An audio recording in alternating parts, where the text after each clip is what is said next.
Hello and good evening, and welcome to Minnesota Wild Season Eve. I am Brandon Mileski. He's Pat Micheletti, and this is a live edition of Beyond the Pod. It's a Minnesota Wild season preview. It's brought to you by SodaStick.com and Gatherwell. I almost said Gather Wellness, and I knew that wasn't correct. Gatherwell, Yes. and SodaStick.com. And if you're watching on the KFAN YouTube channel, on KFAN's Facebook page, or KFAN's Twitter account, we appreciate you for joining the broadcast tonight. And we'd love for you to join in. This is kind of one of those where we'll take questions, comments. So just give us any questions you want. And it's going to be all Minnesota Wild stuff. And Pat, let's talk about kind of some of the news we've seen in the last week. Obviously, with the Wild playing the LA Kings to start off the season tomorrow night. Let's first begin with the news we just saw the other day. Marcus Foligno signs a 3-year, $9.3 million contract, so 3.1 a year. I thought, given the fact that they've been kind of creating some flexibility with a lot of these contracts, and you don't want to commit to a guy for expansion draft. Now he doesn't have a no move or no trade in his contract. I guess it's a reasonable deal. I wouldn't go too much farther north than that, but no, I mean, that's what you're. And I hate to say you're stuck with it, but his baseline was kind of what he was making, and he's going to be making a little bit less in year one, right? So, as a fan, though, I only care about the salary cap hits. I don't care how much salary he's making. Same here. Which will be more. You've got intangibles with Marcus, right? I mean, good guy. Gives you a little muscle. They believe he can score more. He's great in the room. Everybody likes him. He's one of those guys that you really like to have on your team. Is it the right price? I don't know. I don't know. But he'll fill a void in the lineup, no doubt. Well, and ultimately, you hear all the time about how great he is in the locker room. Pat, you and I are not in the locker room. No. And it's hard to put a price tag and a value on that. I mean, if he is really, really good in the locker room, I mean, if you just look at pure stats, I get a little worried in this town that we kind of overinflate him a little bit too much. He's a good player. He's a good player. Yep. He's a solid third liner for you. He does a lot of fourth liner, defensive and penalty killing. But let's face it, he's never scored more than 13 goals in a season in a career. He's not going to produce for you offensively. So when you start getting north of $3 million with some of those guys, that concerns me a little bit. Yep. But the other part of this is I have no idea how great he is in the locker room. He might be in that important, and there is a value attributed to that. I will tell you this. I mean, how good does he fit on a team like the Tampa Bay Lightning, right? Fills that third, fourth line, and then you notice how effective he can be. You just hope that this team gets built up enough where you say, boy, I'm glad we have Marcus Foligno. I'm glad he's our third or fourth line left wing. And, he can really eat up some minutes, protect some guys and chip in here and there, like you said, in that 13 goal range. So I'm glad he's back. It wasn't going to be like, oh my God, what are we going to do if we lose him? But he fits a role on this team. I need to get your lighting, by the way, Pat. You look nice and tan, and I'm a little bit paler shade to begin with. I've got the light right on me, so yeah. Thank you. Yeah, we got to work on my lighting for the next time we do Beyond the Pod. Okay. Well, let's take some questions. We do have some questions and comments. Lindsay Baker asks, do you think this roster is improved from a year ago? What do you think is missing to take the next step? Hashtag LFG. Before we get to that second part, Pat, I was chatting with Ryan Carter the other night at the XL Energy Center as we were watching the second scrimmage. And, Kevin Gorg was there, and Kevin Fallness and Dan Myers. And, Ryan's point was, and I apologize if he thinks I'm taking him out of context here, but, he goes, last year they were a playoff team. Now, the way they got in the playoffs was a little different. Who knows if they would have been in the top 8 had the season continued on. But he said last year they were a playoff team. He doesn't understand why no one would think they wouldn't be a playoff team, because he says, and I want you to answer these questions. Who would you rather have? He said, Nick Bjugstad or Eric Stahl? Who's a better player? Who would you rather have right now? Right now, Well, it all depends in the context of of the of the question. I mean, and I purposely for this season. well, I have more to come, so we can't go too long with this. okay, yeah, going into the future, Nick Bukestad for now. Yes. Okay, so his thought process is you'd rather have that Bukestad as an upgrade from Eric Stahl. How I about don't, but yeah, okay. I understand where you're getting at. And Yeah, I even question that one, and I'll get to my point later. How about Bonino or Koivu? Bonino in a millisecond. Yep, and then Cam Talbot or Devin Dubnyk? Tough one. Is Talbot. it? It is because Dubnyk was good here. He had an off year last year, no doubt, for multiple reasons. But I think it came to a point in time where it needed to end. And so, yes, Talbot, because of other things I'm thinking in my head. Okay, so his point was this team was a playoff team last year. He thinks Bukestad is better than Stahl. Bonino's better than Koivu. Talbot's better than Dubnyk. You add Kaprizov. Everyone else is returning.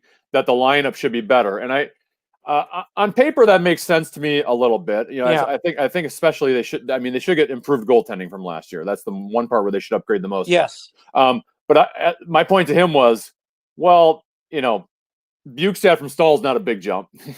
Bonino from Koivu might be a little bit of a jump, but not. Yeah. It's not a major upgrade. And I guess my point was, how do we know Kevin Fiala is going to be the same Kevin Fiala he was last year? Because he was kind of single-handedly carrying this team for a good stretch of time. Well, and here's the way I look at it. I'm looking at it as, and I'm going to steal this from you. I believe this is a transition year, no doubt about it. You don't just get Nick Bukestad coming off back surgery to be your number one center. Yeah, and he's your number one. And guess what? To start, yeah. No offense. I hope he blows me away. In terms of how he's going to play. But he's not a number one center, and he is your number one center right now. And so would I still do the deal? No doubt, because this team needed to get younger, more skilled, and faster. And they're giving Nick a chance. Just like they're giving Bonino a chance, 1 year left on his deal, just like they had to, they're giving, Marcus Johansson, who's got 1 year left on his deal, instead of Eric Stahl. So, I don't look at it as, well, I like the roster better because they're younger and they're faster.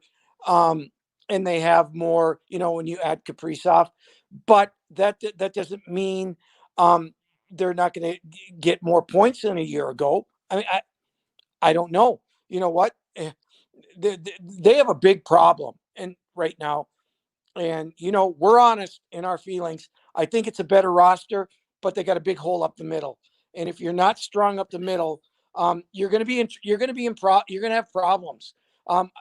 Their saving grace is their back end. And we say it every year, but you know what? And we don't know what type of team they're going to be. Okay. Are they going to say, Jonas, jump up in the play more, get more offensive? Jared, same thing. Are they going to be, an aggressive team? Are they going to sit back and counter? Or, I don't know if they know. I think they would like to play a certain way and they'll try, but we don't know. And that's kind of the unknown to me. We're still in a position, Pat, where we have guys in our top six that aren't top six players, or we're absolutely guys. Let's first begin on the first line. Nick Bukestad, nope, might resurrect his career here and has some talent. And not saying I don't like him as a player, but not a first line center, especially coming off of a major back surgery. Right. Even Zach Parise, I'm not sure is a first line winger at this stage of his career. Then you go to your second line, Nick Bonino. I like it. I like the move. Yep. Probably more of a second, third line tweener than a pure second line center. Same thing with his wing, Johansson. Probably more of a tweener of a second, third line guy. Yeah, I think he's top six. But go ahead. We can. Yeah, go ahead. Yeah, well, I think he's a really good third liner slash, bottom end second liner, right? It's not like, he's not going to be a second liner on a Stanley Cup winning team. I'm not convinced. Okay. I still not saying I don't like the move. I like the move. Right. But my point is, we still have guys in the top six that are kind of out of position, and Yeah. I mean, really, for this team to go, as you mentioned, your defense should be solid. Should get an upgraded goaltending. Really, they need Fiala and Kaprizov to emerge as superstars for this season to get where they want to get to. And you know what? We haven't talked about one guy, and he's their number one pick. And I believe he will be in this lineup. I believe that they thought when they got him, they penciled him in. Unfortunate that he's hurt. I think he will once he's back. I think he's going to get a chance. And why not? Why not? Right? He's what did he go? Seventh, eighth overall? Whatever. Ninth overall. Yeah. If you're ninth overall, you're almost there. Now it's going to take time and all that kind of stuff, but I think he fills a void for them that they desperately need. He does if he can. I'm a little concerned with this upper body injury because, one, unfortunately, NHL teams are so secretive about this stuff that it forces us to speculate as opposed to knowing what's going on. Not even gonna. But given he had COVID early, and this seems like it just kind of came out of nowhere before camp, it concerns me a little bit that you never know, it might be a long-term thing, and whatever it is, I can't imagine it's an ideal scenario for a rookie who's never played at this level and has to jump up to that level to now jump in without a training camp and not normal practices and not being in 100%. As high as I was on Marco Rossi, I can't say that I'm super excited about what he's going to be able to bring for this season. It just seems like a very conspicuous start. Here's the kicker. Let's think about when we talked to him this summer and heard his story and what he went through and his drive and determination. And, I think the kid is, we always talk about that it factor. Like he wants to be, I think he's got it. And so I'm excited to, and I hope they give him a crack at it. Yes. Let's talk about the guy, probably many are surprised we haven't mentioned really too much in the first 13 minutes. Mark Long wants to know goal prediction for Kaprizov this year. Obviously a shortened season, which you'll have to start doing some math to figure out what fractions you want to use for your goal prediction. Yeah. But let's just talk about him in general. Listen, we're excited. I mean, I've said it before. Every level that he's gone to, he has had no problem adapting right away. I think he'll do the same here. It concerns me. You know what? Is Bonino going to be that guy that's going to be able to get it to him, dish it to him, get him in open areas for good looks? When it's on his stick, he'll score. Is he going to get it on his stick? Power play is going to be key. If he's on that top power play, well, even, power play, right? There's no reason why we can't expect 15 to 20. If we don't get 15 to 20 out of him, there's a problem in your top six because he's going to be in your top six. Fair? Yes, I'm about to comment on scrimmages, intra-squad scrimmages, and I know you really can't take anything out of this, but it's our first time seeing him in a game situation. Everything you heard about him in Russia was basically he's got all the skills. Clearly, he was putting up numbers. He's putting up stats there. Putting up better stats in the KHL than Panarin was when Panarin was there. The question mark with him was, does he have enough foot speed given his lack of size in the National Hockey League? What I saw in two scrimmages, Pat, speed was there. I'm not going to act like he's got Nathan McKinnon speed, but he's got enough speed to be able to skate in the National Hockey League. You saw it on that goal he scored in the first Friday night scrimmage. Oh my gosh! Yeah. To me, the foot speed's not an issue, and that was the biggest question mark about him. So, given given to me that part is solidified, I do think he's got a chance to be, right along with Fiala as one of your better scorers this year. And just from watching him in the scrimmage, and you're not going up against Nathan McKinnon Nope. and Mikko Rantanen in these scrimmages. You're going up against, in many cases, your second line, or they even going against their third line for Friday night. He is smart. He knows where to be. He knows where to position himself. He gets the stick on a lot of pucks. He breaks up a lot of plays and gets to a lot of 50-50 pucks that a guy for his size should not get to and win battles. And the other part of this is he wasn't Mikhail Granlund when Granlund started here and was just getting knocked all over the place because of his size. He is built strong for his height and does not get moved around in the corners. So, my question is do you have the line mates to run with him? Right. Especially from a creativity standpoint. The one thing I did like what Buke said, I do think that line is going to create stuff on the forecheck because Parise's a gnat. Kaprizov is smart and knows where to position himself, and Bukestad's got long reach. And I do think they're going to kind of force some turnovers in the offensive zone. But in terms of being able to have guys that can think on Kaprizov's wavelength, that's the part that worries me, at least for year one here.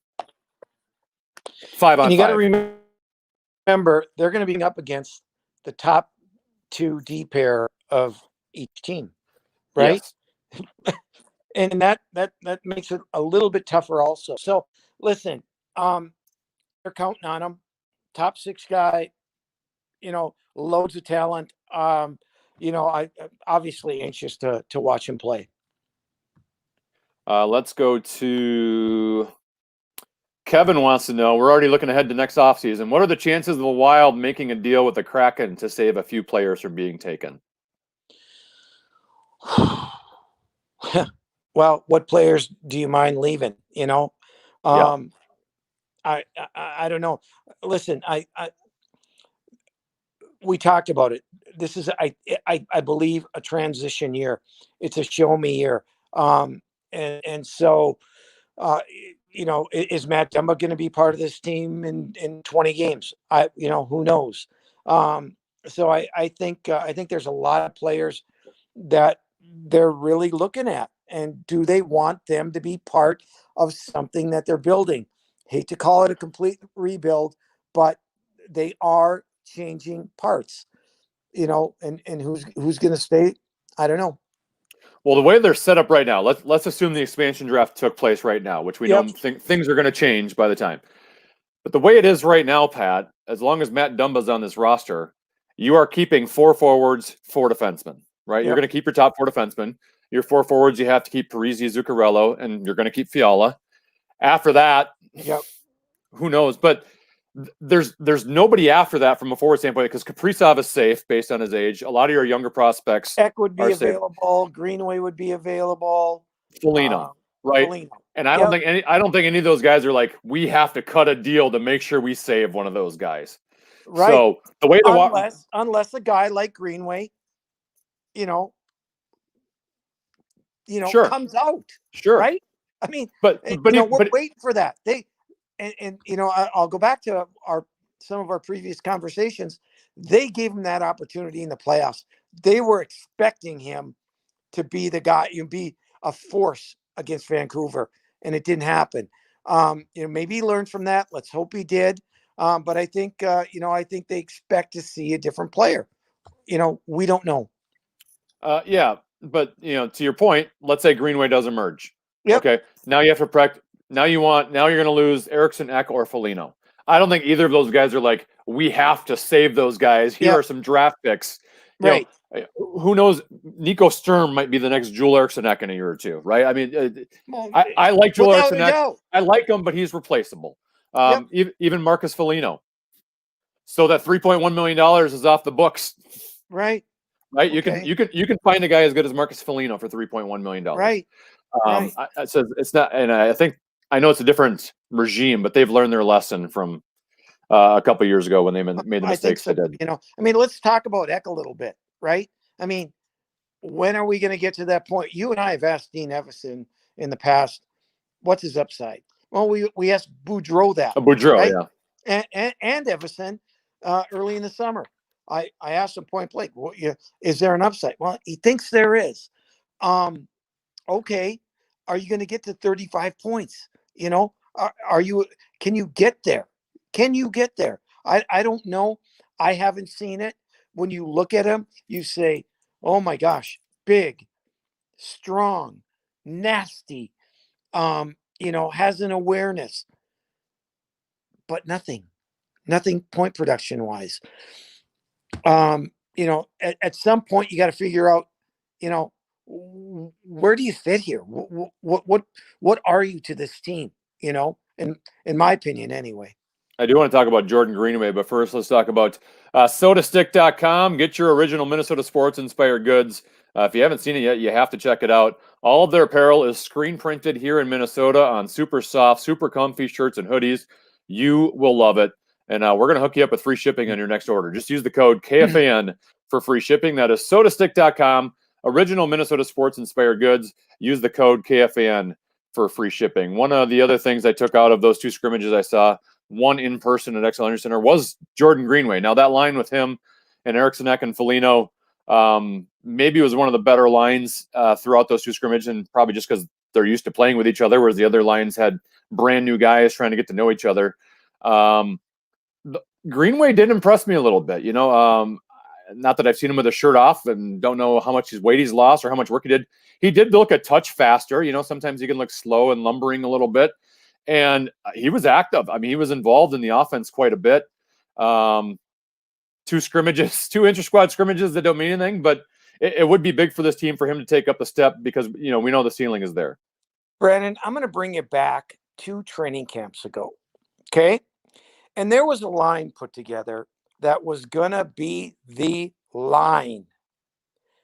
I'm talking about Eriksson Ek, Charlie Coyle, and Jordan Greenway. Wow. Remember them in training camp? They were dominating, right? Oh, yeah. And they lasted 1 game together. 1 game, maybe 2. And they broke that line up. And so, I hope what you say is correct, but we got to see it. Yep, you're right. 100%. On a consistent, every night. You don't have to score every night, but you got to be a factor. You got to be a factor. You can't 1 game in, 1 game out. This team can't win consistently if they don't have that. And it's encouraging that he looks a little faster, but to your point, mentally he needs to be in the game and focused and wanting to give it 100% every single shift, and that's been an issue for him in the past. You were a defenseman, and as a forward going in against the D-man and having to muck it up every night. Some nights you're like, oh boy, here we go again. I got to battle again. And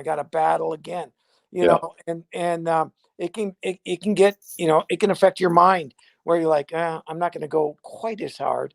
I want to, but I'm not feeling it.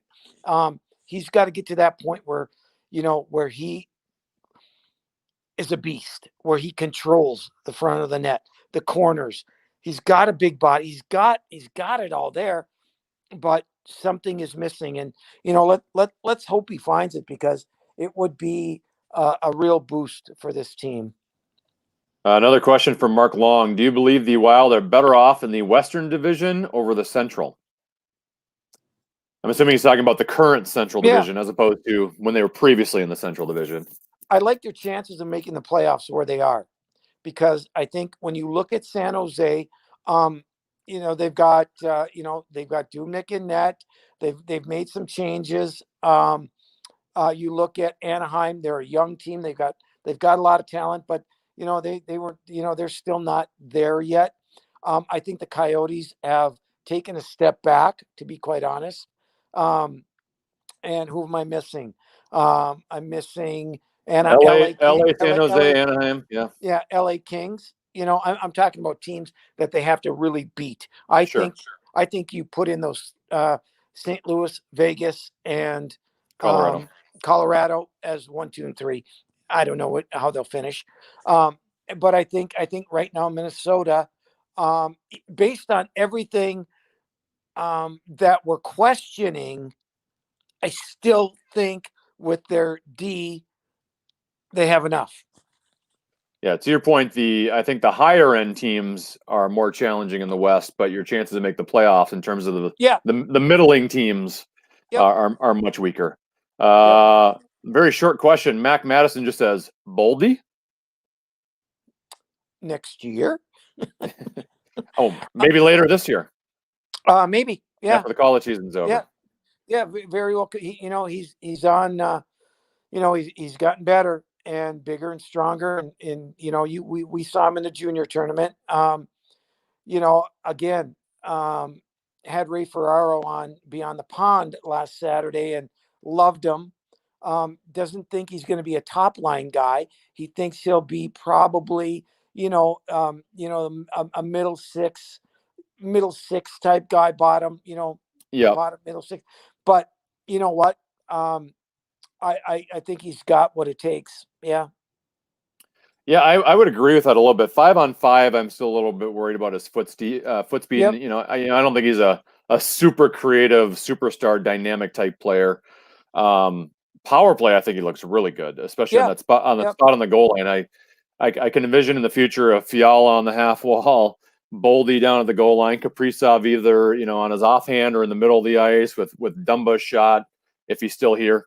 I think he got some pieces for a pretty good power play here in a year or two. Here's one thing that you should pay attention to. Obviously, that junior tournament, it's a different style. Okay. Yeah. So we have to look at, will that foot speed translate better for the National Hockey League? More controlled, you get to areas, not so, rough shot, if you will, all over the ice. So I think he'll be fine. Let's talk about the defense pairings because, we've seen in the past where Suter will start with Spurgeon, and then every Yep. once in a while Boudreau would put him with Dumba. I found it kind of interesting in this training camp that not only is Spurgeon paired with Brodin, but it's pretty evident they're the number one pairing. So to have Ryan Suter on your second pairing, I think they look at Brodin and Spurgeon as shutdown pairing against other top teams' lines. And once again, watching them in the scrimmages, you know me, I get man crushes on defensemen. Yeah. I look for. I'm just a little bit more knowledgeable when it comes to watching them compared to forwards. And we have different likes on. I know your guy. I think you know my guy. But just the ease in which those two break out of zones together in situations where you look like they are in complete trouble and are going to turn the buck over.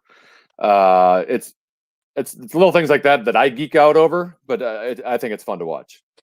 Go ahead. I was just going to say Suter on the second pairing with Dumba, who it appears in the past that Suter has not wanted to play with them. So I think it's kind of interesting that they start together. Yeah. Well, you know what?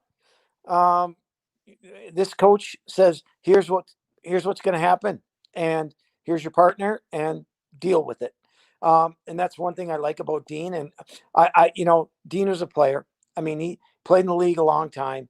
I think he's honest, a great communicator. And if that's what's best for the team, then he's going to do it. And not,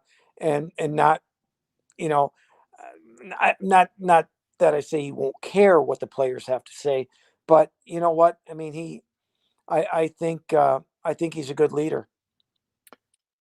Kevin wants to know, do you think we will have Dumba as a longtime player, or will he get moved? I hope he's here for life. I love his grit. We had him on the podcast last week. Yep. Brandon, I think the kid has matured unbelievably, as he should have, since the time he was a rookie.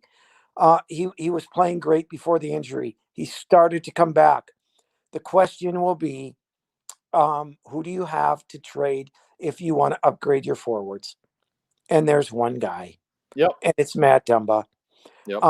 Do I want him to move? No, I wish he would stay. I think he's going to have a great, I really do. And I think they're going to need him because I think you're going to see his offense come back. But, that is a decision that they're going to have to make as we move along here.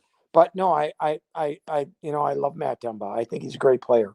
Yeah, I like him as a player. If he stayed here for a while, that would be great to me.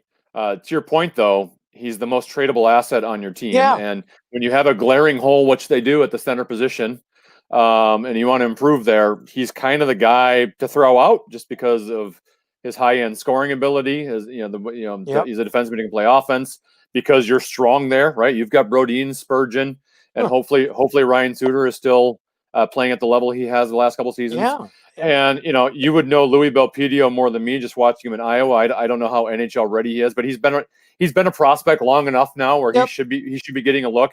He's a right-hand shot. You have a prospect in Kalen Addison who didn't impress me a ton in the two scrimmages. I didn't see a whole lot of him. But you have two right shot defensemen that can be offensive minded. Addison more so than Belpedio. So it makes the most sense. Or even a Carson Soucy can jump in your top four if need be. So given that's the strength of your organization and he's the most tradable asset. Now they haven't traded him yet, so maybe they're not getting the amount back that we wanted them to do. I guess what would be best is for Dumba to have a really good year. One, to help your team out, and two, if that makes more offers coming his way and better offers, then that's good for the team as well. Well, and it goes back to my question: what type of team do you want to be? What type of team are you going to be? Right now, if you look at it, I don't think they're going to be the most dynamic up front. I think they'll be more dynamic than they were a year ago, potentially, with the emergence of Fiala, with Kaprizov, with Johansson. I think that's going to help. But what type of team are you going to be? And so, we will find out soon enough. Pat, why don't you tell us about another sponsor of ours on Beyond the Pod, and that would be Gatherwell. Well, I am sorry I don't have my read in front of me, Brandon. Well, I can help you. I can help you out then. Thank you very much. Yeah. Gatherwell is your drive-through COVID testing medical service, providing you an immediate COVID test result. Gatherwell's lab performs leading antigen testing with a comfortable nasal swab using point-of-care analyzers that produces 96.7 and 99% accurate results within 20 minutes. Gather's drive-through labs are located in Bloomington, Ham Lake, and Otsego. They've performed well over 10,000 COVID tests that are insurance reimbursable. Gatherwell's safe, fast, and accurate. Make sure you go to gatherwellmn.com. Let's talk, before we get back to some of the comments and questions we've been receiving, let's talk about just kind of the season in general. I think it's interesting, that you're going to have a 56-game schedule. You are playing all teams in your own division. You're going to be playing them back-to-back games, and in a couple of cases, you're going to be playing 4 games in a row.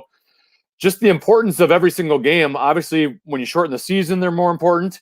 When every game's a division game, meaning it's kind of a 4-point game, I think you're going to see a lot of swings in the records and the divisions going up and down, just because when you're losing a game, you're losing it to someone in your division, and if you're playing on the same night as another game, someone else in your division is gaining ground. Brandon, here's my key to the season. And this is not just for the Minnesota Wild. It's for every team in the National Hockey League. The key to the season is how good is your taxi squad?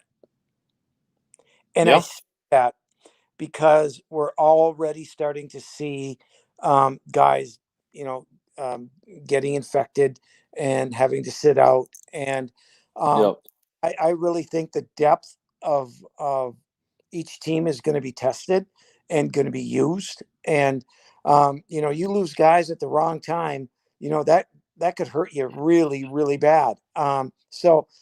These taxi squad guys are going to be really, really important to every team. Well, what do you think of the Wild's taxi squad guys? Obviously, we've seen a little bit of Jerry Mayhew. I mentioned Belpedio, who's going to be, and even defensively that we haven't even talked about Pattern, and even got Brad Hunt as a 7th defenseman right now, or maybe he's rotating with Pattern depending on the matchups. Defensively, I think they have enough depth there. Forward, once you get Zuccarello out of the lineup and you don't have Marco Rossi, it's a little thin there. Very thin. And, that's something to keep an eye on because, because you're looking at Kyle Rao, you're looking at Jerry Mayhew, Mason Shaw, Luke Johnson. Luke's played a little bit with the Blackhawks. Good players, but can they fill a role? Can they step in? and play a second line or third line or whatever, whatever position they're needed for. So I don't know. It concerns me a little bit. Just like we had talked about what they needed to upgrade. So, we'll see. Jeffrey Joswiak wants to say, can we talk Parise, Suter, and Zuccarello into dropping no trade clause and playing for a team with a chance of winning a cup this year? And does any team like that have salary cap for them? Obviously, I don't know if Suter's going anywhere. Parise, no. There's been rumors with the New York Islanders over the last offseason or two, but that hasn't come to fruition. I don't know how you're going to trade Zuccarello at this point, given the season he had last year, the contract he has, and the fact that he's hurt right now.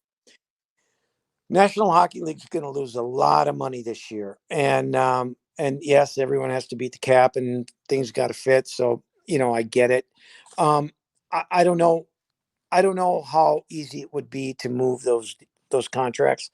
I don't know if, Zach agreed to it a year ago. I don't know if he would again. I don't think they want to move Ryan Suter. Ryan, when they lost Ryan Suter, it was a miss last year, no doubt about it in that playoff game. So, to answer his question, probably not. Justin Stein wants to ask the controversial question, Pat. How do we watch The Wild without Hulu or YouTube TV? And he's talking about Fox Sports North, not on those. I will give that question to you. I have no idea.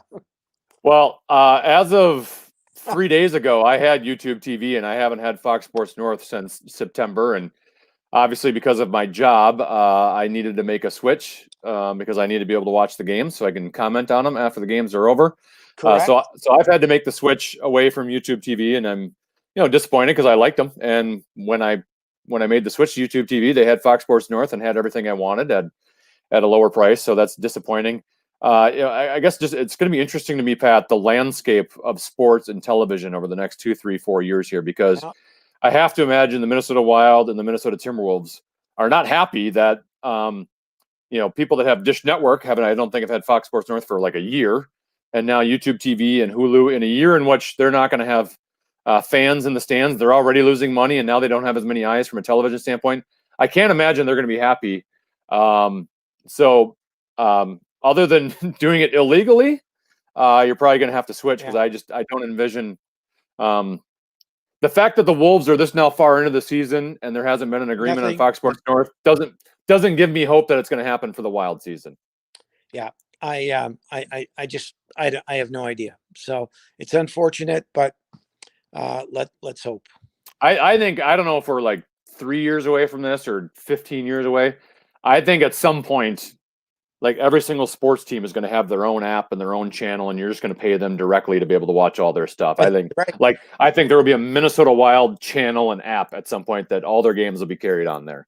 Yeah, and even you look at the broadcasters, none of them. I don't think any of them in the league. Maybe a few are traveling their broadcasters. They're doing it right from here. Looking at a screen. The whole landscape of all this will probably change. You're right.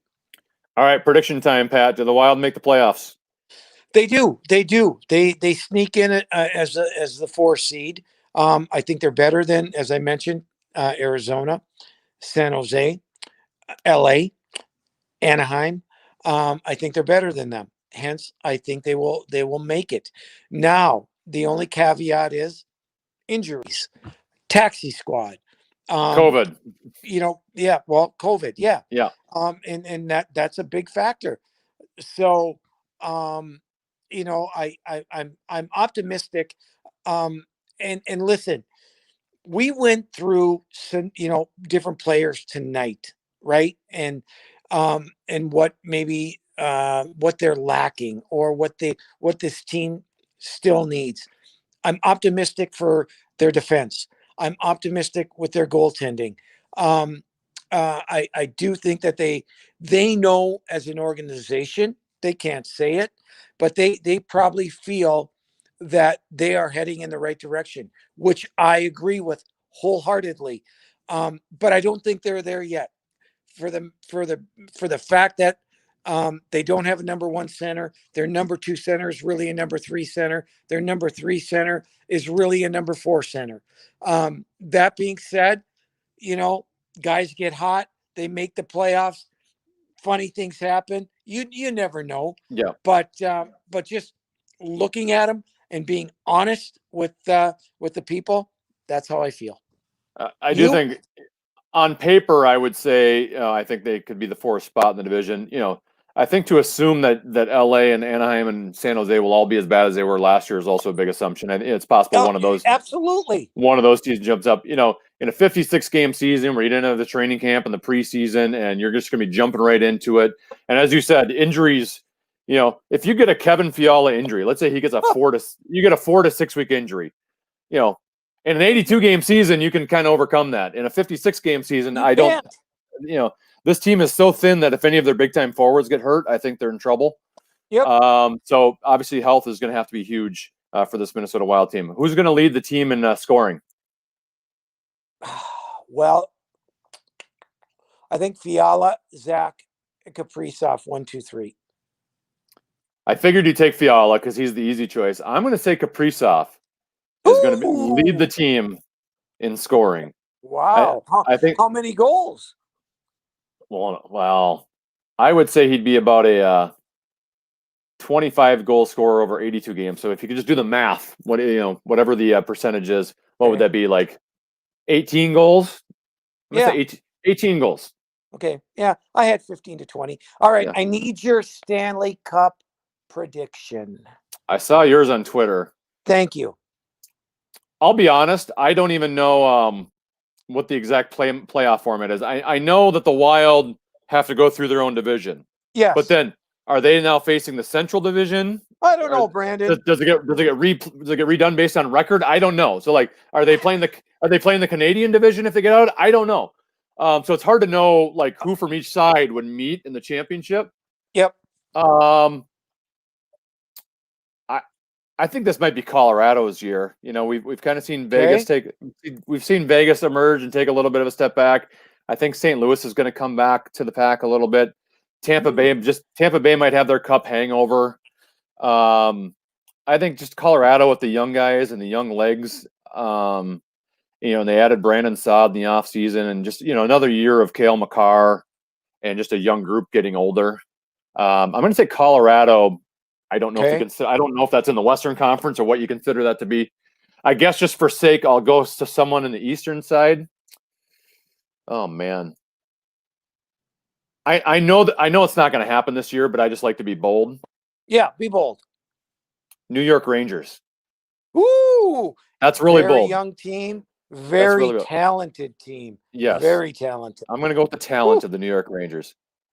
Colorado, New York. That's my prediction. And what I know you put. Let's see how smart we are. I went to St. Louis and Tampa Bay. Tampa Bay. Yeah, yep. I know your predictions better than you know your predictions. Yeah, you do. You do.